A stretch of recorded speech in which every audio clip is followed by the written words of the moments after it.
point of view. I'd like to focus, I mean, and this is, Commissioner McCoy, this is a matter of opinion. But I don't like amenities that don't get used. I think there's no reason to put an amenity in that is questionable in terms of how much it will get used. I know that center courtyard will get used. I know it will.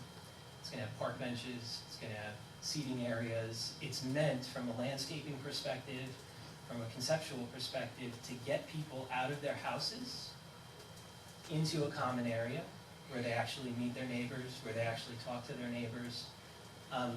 The number of folks who are gonna have an interest in gardening together, to me has always been a questionable proposition, especially for a community of this size. So what we wanted to do is twofold: shift funds into an amenity that I think will get used, which is that center courtyard. And it also allowed us to do something that I think is an enhancement of the community. It allows us to create an entrance on 3rd Avenue, so as to improve the ingress and egress to the overall site. Because as it is now, you know, you have an egress only on Dixie Highway. You have an ingress and an egress on J Street, which is southbound. And so it forces you, depending on where you're coming to the property from, it forces you to loop the property in order to get in. So we wanted to do on 3rd Avenue is to create an ingress point that would allow folks coming either from the north or to the south to enter the community. So we think that increases the flow and improves the ingress egress to the site substantially, while again, you know, shifting funds to an amenity that I think is going to be fabulous, frankly. We are doing pervious pavers on walkways, the walkways through that community garden, and we're doing pervious pavers on the parking spaces interior. We're also taking away all of the asphalt. So you're gonna have a true courtyard feel to this entire community. So we're putting pavers in all the paved areas. Again, the walkways and the parking spaces will be pervious pavers.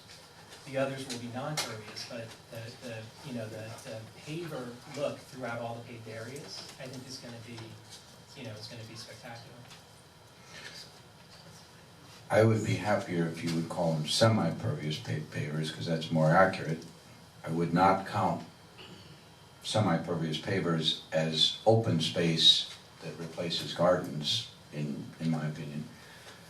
Semi-pervious pavers don't work very well in Florida, in our climate, because we have high-intensity rainfall, short, high-intensity rains, and you just can't get the water through them. So they really don't do a lot.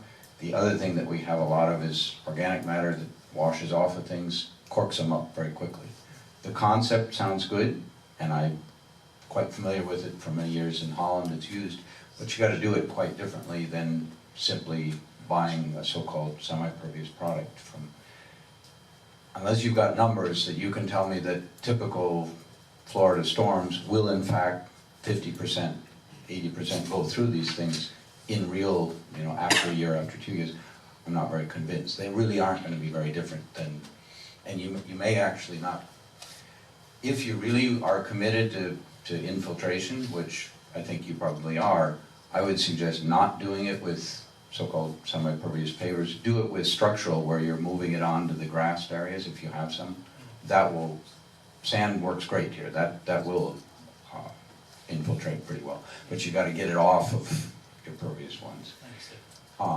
So that might be a thought to look at. Can you kind of walk us through the gating or fencing of the property? Because I noticed that there was a reference to a couple different types of gates and... Sure, so what we're looking at is on Dixie and on J.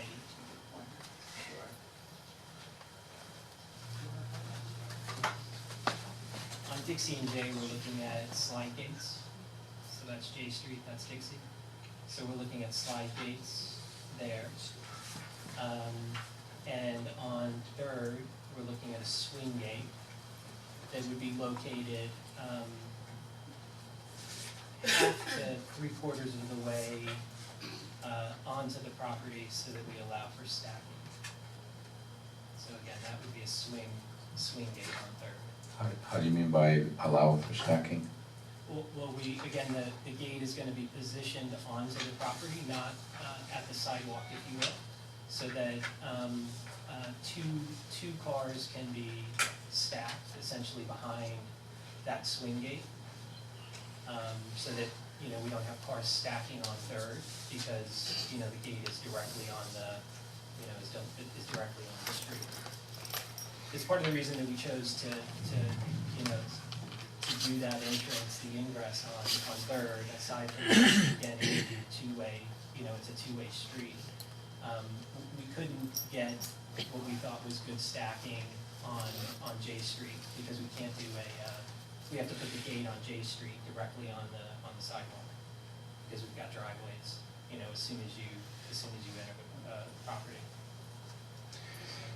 I have to say that, and I think that I'm understanding that this concern was also raised at one of the previous boards. I have a very difficult time with the idea of gated things, particularly in our downtown, and I'll say a little bit why. We already in Lake Worth kind of go out of our way to make a loud sign that says we're not safe here. We've got lots and lots of signs that say no trespassing. They're not very friendly. In fact, when I went to Captain Silva one time, I said, what do you think? Should I put one of these in my yard? And, would that give me certain protections? And he kind of said, I just don't. I wouldn't do it. And I didn't. I just think they don't make a community, it doesn't make people feel warm and fuzzy about a community. And then we're quite enthusiastic about Crime Watch statements, which is sort of another sign that says, hey, we have a big problem here. Welcome, or not. I think putting gates right in our downtown it's not what this community is about. There are tons of gated communities in South Florida, I certainly understand that. But if you're really serious about attracting, the city manager and I like to call it the Lake Worth DNA, that kind of people, gates are not what we're about. They're just, I would recommend to you, it's a little hard to find nowadays, but you can find it. Defensible Space, don't remember the author, published quite a while ago, but talks very much about how you structure architecturally to make spaces visually more safe. And there's been research on it, I suspect you're aware of it. You can do it by appearance in ways that still have an appeal, but are equally effective. And I would feel a lot more comfortable with that, and I think in terms of marketing, you're likely to do better with an approach of that sort than one that really doesn't fit the nature of our community. Let me just say this. Your constituents who live there now are thrilled with the idea of having a bit more peace of mind. I can tell you that. So the people who were there would, and I've met with the majority of them, welcome this as, again, additional peace of mind. I don't know if you've looked at the records, but they are constantly making calls because of the activity that goes on, in particular across the street.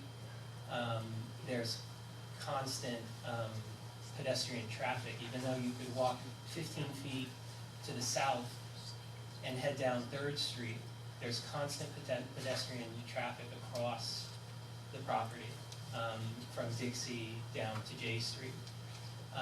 So I think not gating this community is going to do nothing to reduce any of those activities, but I can tell you that gating it will do, I think, a world of good for the people who are actually going to invest their dollars there. In terms of defensible spaces, if I had a larger and a more flexible site, you'd be right. There would be ways to do this so that gating might not be necessary. This site is what it is, and it is in many important respects it's locked into place. You know, we have at this point 2 entrances, we have minimum setbacks for buildings. There's very little that can be done in that regard to enhance a feeling of security at either one of those entrances. So, look, I don't like gated communities either, to be honest. I live in one, I'll say that up front, but that's because South Florida's filled with them. I agree with you in that regard. I like a feeling of openness. I like a feeling of, you know, free-flowing pedestrian traffic. I like it. I think we have to be realistic for what we're trying to do here. And I think we have to be realistic for where we are. And I can tell you again that there's a lot of activity that goes on right across the street from this property that you wouldn't tolerate going on across the street from your house. I wouldn't tolerate it going on across the street from my house, but it does. And it's affecting the 13 people who live there today. I can guarantee you it's going to continue, especially when I put a nice community garden in there that's supposed to be there to enhance the immediate community. I can tell you that those issues are going to persist. Am I going to be able to sell it without the gating? Sure. Maybe. I don't know. You know, but I think we have to be realistic about where we are and about what we're trying to do here and what we're trying to create. And I think that given what's going on now, again, not gating this is going to do nothing to prevent the activity that goes on across the street. Still going to have to deal with that. So, you know, I don't love the idea of gating either, but I do like the idea of people who are investing hundreds of thousands of dollars, a lot of them, again, workforce housing, putting, you know, all of the savings that they have into down payments. I like the idea of them feeling comfortable, and I can tell you that the 13 who are there now don't feel comfortable in general. Sorry, You you're did moving me on. say that you'd like to talk about this project. Yes. Sorry. No, I understand that, and you've clearly thought about it, and I think you may have misread a little bit the nature of the community. I would suggest going, and I hear you on some of the constraints of the site. There is a little bit of room in terms of what you do on the buildings. You can change what kind of buildings you build. Obviously, you're constrained financially. I understand that. And, you know, that's why you get to do this and not me, because I wouldn't be able to do it. But I would look at the artist lofts, get some idea. They have at least as challenging a surrounding area. They do have some issues, but in this community, I have to say that I do not feel comfortable voting for it with gates. If you're willing to put some serious effort into thinking about other ways that you could give some, I totally hear you on the sense of safety. But remember that the whole rest of the community lives here and don't live in gated communities. But it's a reality as well. I'm just telling you that the 13 people who live there, you know, have had actual incidents, and, you know, I think they're the best ones to I would think opine on, you know, the sense versus the reality. And I can tell you that they're, you know, they're not, they don't go to bed at night with peace of mind, I can tell you that. And maybe this kind of development in our city is not the best way to go. That's possible. You know, that could be an issue. Remember that in addition to the 11 people that live there, I would look at the rest of the community and ask, how do they work out issues of safety? And there are issues, but there are other ways to do it that preserve more of the nature of our community. I have a very big discomfort with putting us down a track. I understand. The easiest way to fix a problem when you have income disparity is put walls around it. That's where that comes from. But that sets a statement that is not necessarily what this community is about. All right, thank you, Commissioner. Commissioner Amoroso, do you have anything? Oh, yeah. This is my district. I want to take a moment and thank you for investing in the city of Lake Worth. I think there's a big disconnect as far as representing the people, because the people that I represent are very happy to see the empty dirt lot go away and be something productive. I embrace the millennials And the next step in what I consider Lake Worth being a very walkable, sustainable, took me 2 years to fight to bring Publix in. And again, I welcome you. I have no problem with the price. I encourage you to get as much money as you can and bring us taxable value. We have enough affordable housing in the city of Lake Worth. We've said it over and over and over. And if you can get 200,000, if you get 300,000, do it. Gate, again, I have no problem with the gate. I'd love to live in this property. Security, again, Dixie Highway is one of the biggest problems we hear and see. And if by putting a gate helps security and make the people that buy those homes more secure, go for it. And again, I don't think you misread anything. I think you know exactly what you're doing. And again, I thank you for investing, and I have no problem with this project.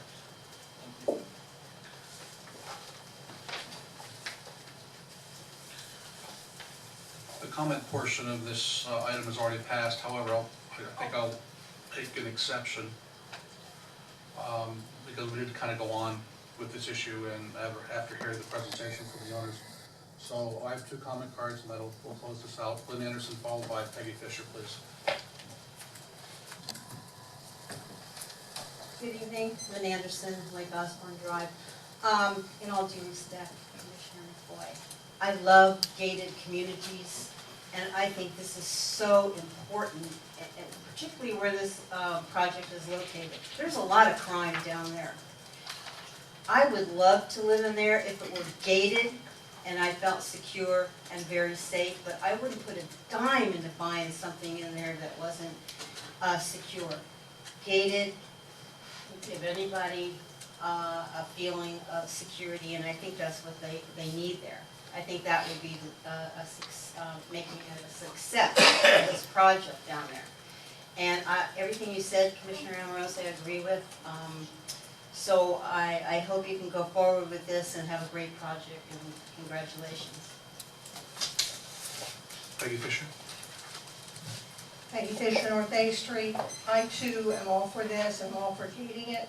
I believe we had someone set on fire almost directly across from this property just recently. I have a no trespassing sign on my property because I was told I had to. I had someone almost break into my house. They were caught. State attorney wouldn't prosecute because I didn't have a no trespassing sign. So, air conditioning units. I drove around just a few minutes ago. Air conditioning units on Dixie Highway are in front of the building. On 3rd Avenue, they're on the ends. Anyone who did their homework could have found that out in the 5 minutes it took me to drive over there. I expect you all to do your homework. Don't sit here and nail people and try and make a point politically. I'm tired of it. I'm tired of listening to it. And it's not your job to tell them how to do their business. If they want to come to Lake Worth and bring their business, it's not our job to tell them how to run their business, what their business plan should be. They're coming to our city and we should welcome them. And I just think it's great to have it, and there is no residential property until you get down to J Street on that whole vacant lot. There's only one house at the bottom of J Street. There's the first top 2 units. There's no property up against it. All right, I will throw a couple of thoughts out there. Commissioner McCoy, I tend to agree with you. I'm not really terribly fond of gates either. However, one thing I have to remind folks from time to time is when folks come into our city and want to invest their money, and they go through the process to the city and find out what they can build and how they can build it, you know, we have to remember at the end of the day that unless our code prohibits it, and our staff was willing to say this is something you can do, we got to remind ourselves that it's not our money and it's not our property. And as was just said, we really need to embrace folks that want to invest their money in this city. That is something that has eluded this city for generations, which is why we're having these discussions about crime. A big reason why we're having these discussions about crime is because we have not embraced investment. We have not embraced creative ideas in the past. We keep, you know, I think as a group, we pay lip service to this. Well, we want folks to come and invest, but then when they come and invest, we beat them up. You know, I may not particularly like the way it's laid out, I may not particularly like the way the amenities are laid out, but again, it's not my money. It's their risk. If they think they can leverage their capital and make a profit, then let them do that. Allow them to do that. Either they'll be successful or they won't. But I don't think we should sit up here and thwart the enthusiasm and the energy that's generated to do something positive in our city. So if we want to talk about crime, that's a whole different conversation, and we can have that conversation, but let's not hold people up and make them sound like they're the bad guys in all this, because they're trying to protect their interests. That's all they're trying to do. So with that, I'll call for a vote. All those, Excuse me, sorry, Commissioner Maxwell. I wanted to see if it would be possible to, on Exhibit B, add a number 5 for sound shields for compressors, and possibly Mr. Waters could give us the language for that. Otherwise, I would be on board with the project if that were a possibility. if that's what we need to get a vote, then I'll ask Mr. Waters if that's something we can do, and if that's something agreeable to the, I think you could add that as an additional condition of approval. It shouldn't be part of the ordinance itself, though. Maybe the city attorney can help me figure out where to put it. We can, because the. I got it from the city attorney. What I'm thinking Appreciate is, that. we will be doing a result letter that has, this becomes an ordinance that actually doesn't get codified, but it rules the governance of the site plan. But But I think if they would agree to that condition of approval, I've already talked about having a wall there, so some kind of sound shield that's acceptable around those air conditioning units by that single-family house. I see a nodding of the head. I'm absolutely open to doing something like that. I think we can, then we can craft a tri-part result letter, because we're gonna do that anyway. It has a condition of approval from the planning board, the preservation board, and then there's an additional one from, and then we'll add this one. then we'll add that one. I think it's doable. That would just be for this project. Thank you, Vice Mayor. In that same vein, as part, I agree, don't put it as part of the ordinance, but perhaps the vehicle that you mentioned results in it. If I could get sort of a good faith commitment to look at the possibilities, try to see if you could find some way to achieve that sense of security without actually going to gates, particularly maybe on some of the more visible ones. I think it will, particularly where people come in, that stacking issue. You hope that only 2 show up at a time, but you don't know that necessarily. I think if you could find an alternative with, for instance, arbors, things like that. There are other visual ways that make very clear, that's that defensible space idea of private space versus public, and they can be quite effective and may achieve 80–90% of the sense of security. I totally hear people on wanting that sense of security. It's balancing what architecture does out into the urban space too. So if you'd be, I'll go with a handshake and a nod of the head, works for me. If you want to write it in, that works too. But fine. Thank you very much for your comments. All those in favor, say aye. Aye. Those opposed? Motion passes unanimously. Thank you.